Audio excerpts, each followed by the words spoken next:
I work for the company CommutAir. I'm a recruiting specialist and I recruit A&P mechanics for our hangar here in Houston. When I'm recruiting technicians, I am looking for a person who has drive. I'm looking for somebody who's honest. Even if they don't have the experience, they're coming to me wanting to learn and really wanting to put their best foot forward and start a new career with us. I have hired about, I want to say 10 to 12 of their mechanics so far, and they have all worked out wonderfully. Completing a program helps you here because you have that one step forward. Their program is very inclusive. It doesn't focus on just one area. These guys get a good idea of what everything is going to be. They get to learn, nose to tail on what a plane could be.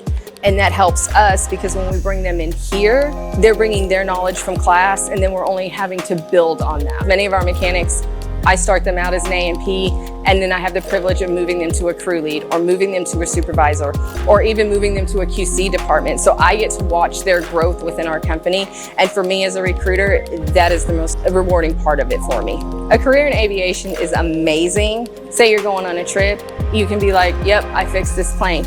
Person next to you may be nervous. You go, nope, don't worry. I fixed this plane. We're all good. My skills are what's getting us in the air. You just need to look into it, make sure it's a good fit for you, and run with it. That's the best I can tell you is run with it. They will walk you through step by step. They have great teachers there. Everybody that I've hired from there, they can't say enough good things about them.